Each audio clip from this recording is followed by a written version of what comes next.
Now, you could argue that shows like this clashing both on TV and at the gate are an inevitable consequence of having, 5 TV promoters in the UK currently.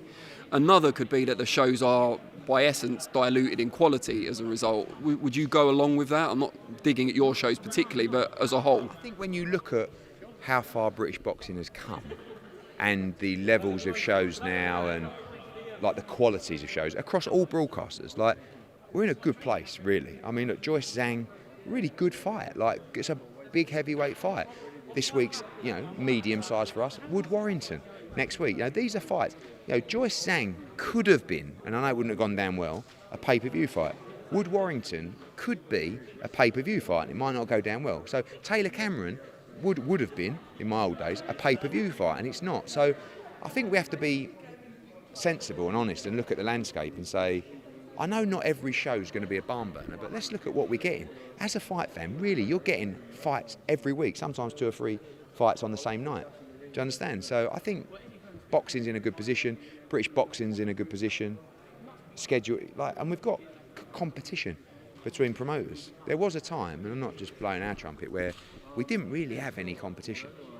Like, I never felt like we took our foot off the gas, but now I will say that you're in a situation where we're up against it. We're challenging Sky. Sky are challenging his own. TNT are out there. You've got Channel 5. I think British boxing is in a really great place.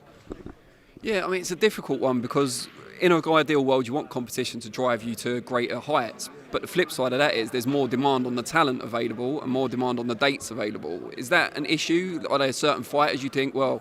I think the one thing that we're looking to do now is say no more to fighters and teams, because contrary to popular belief, we want real fights throughout the whole card, like particularly the main portion of the card.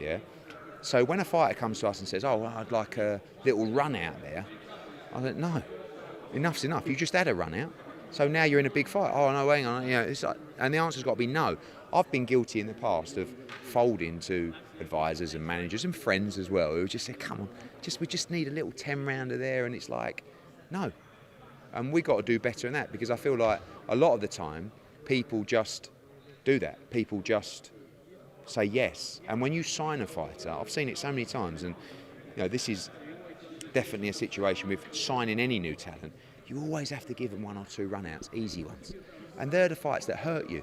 They're the fights that you would have that conversation with and go, that's not a very good card, that's an average card.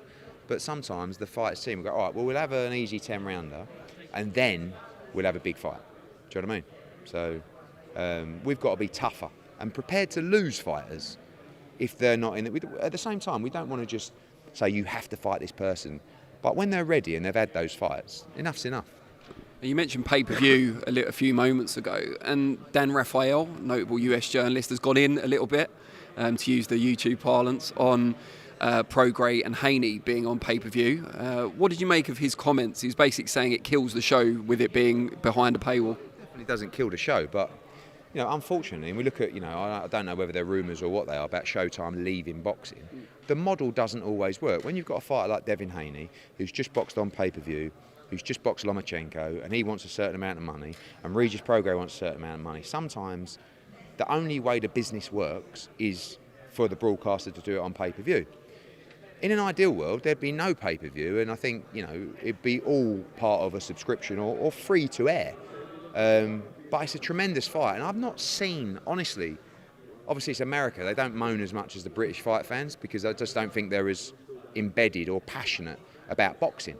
But they used the pay-per-view model for a lot longer. Yes, but I haven't really seen that much criticism outside of some of the, respected journos. And it's like, well, everything else. It's almost like, well, everything else is pay-per-view. That's almost like a fight fan's mindset, which is not, I'm not saying that's right, but if you bought Haney Loma and you bought, I don't know, Javante against Isaac Cruz, and you'd certainly buy Haney against Regis Prograis. So, I get it. Listen, we've had the pay-per-view debate for 15 years. If it could have been made non-pay-per-view, then no problem at all. But that's the model. Something that we used to ask you and Adam Smith at Sky about when you guys were still working together was, Is there any pressure put on you by the broadcaster, so in this case DAZN, about how many pay-per-views or how often pay-per-views should be in a year, for example? No, definitely not from DAZN. I mean, look, when I was with Sky previously, they never said to us, we need a pay-per-view, we need a pay-per-view. But my remit was, obviously, do pay-per-views. And boxing was a huge business for Sky. We were doing 5 pay-per-views a year plus AJ.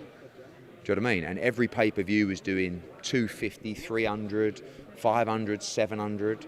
I do think that, not that model has changed, but I'm not sure how much legs there's in pay-per-view beyond big fights to consistently hit numbers.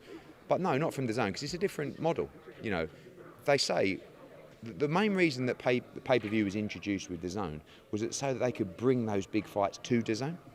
Do you know what I mean? So it's like, if you want to do Eubank against Ben, if you want to have AJ on your platform, you need that functionality. So they brought in that functionality, and it allows them to do those big fights. And KSI against Tommy Fury is a good example. I know it's not necessarily our cup of tea, but it's massive, massive. Could do 1 million buys on DAZN. You watch it? Yeah, I will, because I actually think it's quite a good cut. I'll tell you, Dylan Dennis against Logan Paul, Slims against Salt Pappy. It is a lot of the big names. Slims, I don't know. Even Slim. I know that. I don't know. Yeah, so I prefer Slims. But I think that, I think it's a good format. And I understand they couldn't, KSI and Logan Paul, they're not just going to take a regular rights fee deal, because you can't put that kind of guarantee in place. They want it on pay-per-view, and important to have that functionality if you're going to be a big name in that fight. In terms of matchroom shows rather than the Misfits realm, has there been a UK pay-per-view on DAZN this year? Why not?